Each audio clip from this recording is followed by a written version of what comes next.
Erin was in trouble. She had no money, no job, no husband, and 3 young children. Life is difficult when you are a single mother. But Erin loved her young family, and she wanted to make their lives happy and comfortable. Day after day, she read the local newspapers and called for jobs. But every phone call and every interview was unsuccessful. It was time to try something new. Erin visited her lawyer, Ed Masry. "I'm smart, I'm hardworking, and I'll do anything," she told him. "Please give me a job." It was a strange way to find a job, but Erin did what she had to do. She wanted to be a good person and a good mother. Erin was not like the other office workers. She did not always speak politely. She did not wear dark suits, and she gave her opinions fearlessly. She worked hard, organizing papers into piles and boxes every day. But the work was too boring for a smart woman like Erin. Soon she started reading some of the letters in lawyers' papers to make her days more interesting. Erin was a careful worker, and she wanted to do her job well. One day she found some people's health papers in the same box as their house papers. This was unusual. "Why are these together?" she thought. "Maybe there's a mistake." She started looking at the big box of papers, 1 page at a time. It seemed that a large electricity company, Pacific Gas and Electric Company, PG&E, wanted to buy hundreds of houses in the small town of Hinckley, close to their electricity station. But why?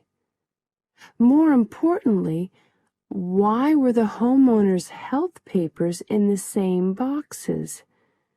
It was a mystery. Erin could not sleep that night. She was worried. Did PG&E want to hide something? Were the people of Hinckley safe?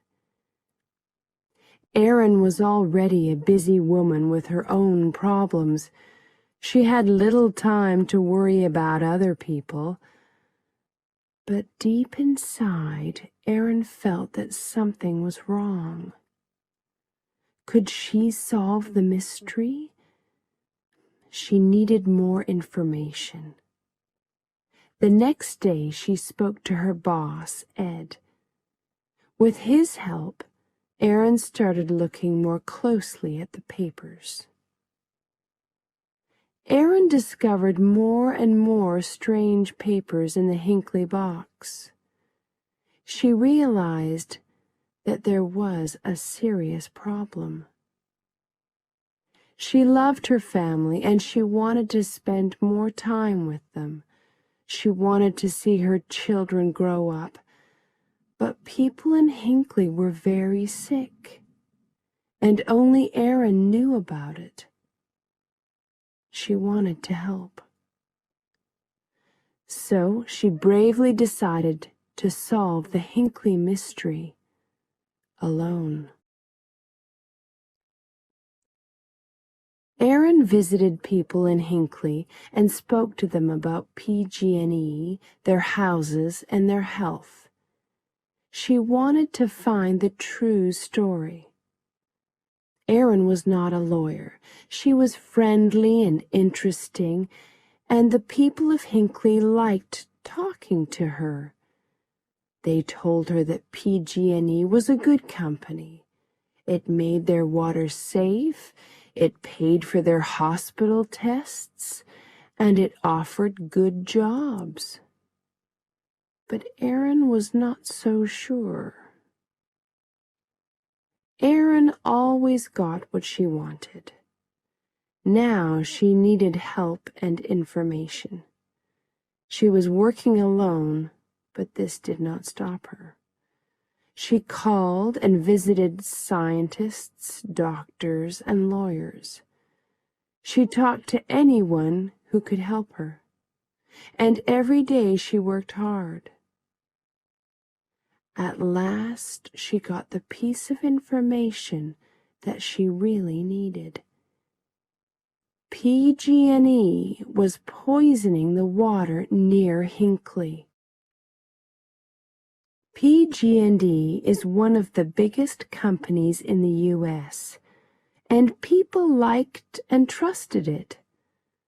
But Aaron realized that the company told lies. The water was safe, they said, but they were poisoning it.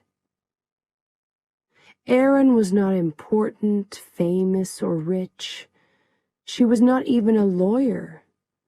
But she decided to fight against PG&E for the people of Hinckley. She knew that she had to help in every possible way. How many people were poisoned in Hinckley?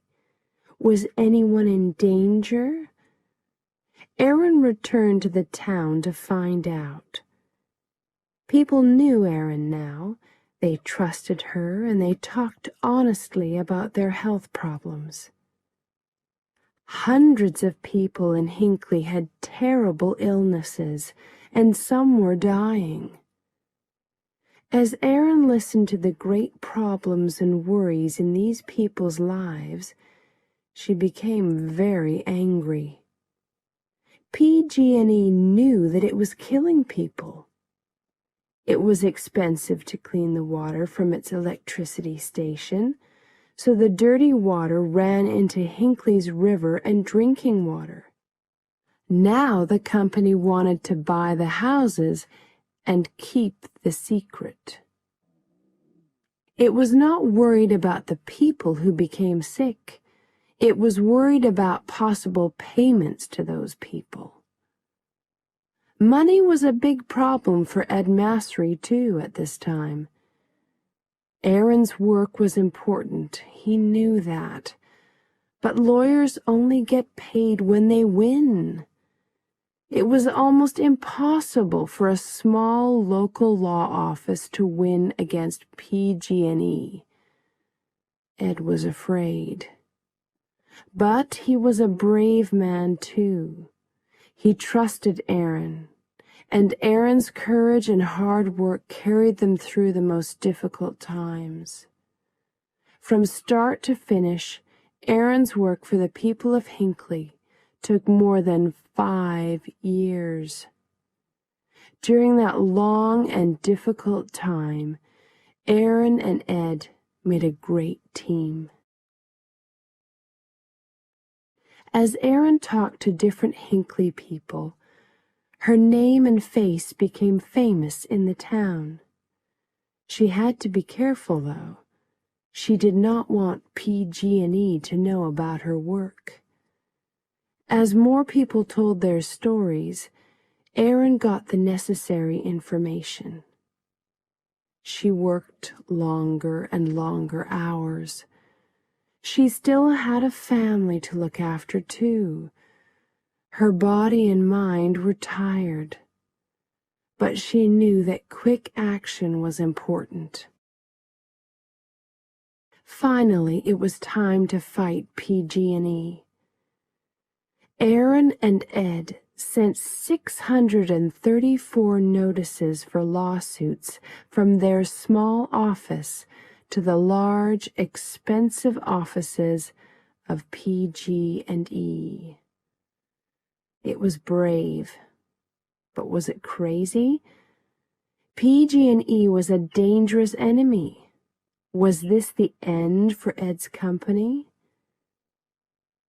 When PG&E received the notices for the lawsuits, its lawyers immediately realized the danger. The sick people of Hinckley wanted a lot of money from the company. More lawyers were brought in on both sides. The lawsuits were too big for Aaron and Ed alone. But Aaron continued to work on them. The Hinckley people were her friends now. She truly loved them, and she knew more about their lives and problems than anyone. So Aaron, Ed, and the lawyers from other companies worked together to do their best for the people of Hinckley. After months of hard work, important lawyers in expensive clothes filled a small courtroom. PG&E bosses sat quietly in their chairs, trying not to look worried. Erin was nervous and excited. She thought about her friends in Hinckley, and she remembered the long years behind her. As the judge spoke his final words, she listened silently. PG&E had to pay $333 million to the people of Hinckley. It was the largest amount of money for this type of lawsuit in the history of the United States. This also gave hope to other ordinary people and small law offices. And when PG&E stopped poisoning the water at Hinckley, hundreds of people's lives were saved. After their fight against PG&E, Aaron and Ed had enough money to stop working forever. But today, Aaron is still working for Ed's office. She is not a lawyer. She always liked to do things her own way, and she has not changed. She says that she is proud of the movie, but her health, her family, and the people of Hinckley are more important. Today, she works for other ordinary people who are fighting against big companies. Her courage and hard work continues to help people and save lives.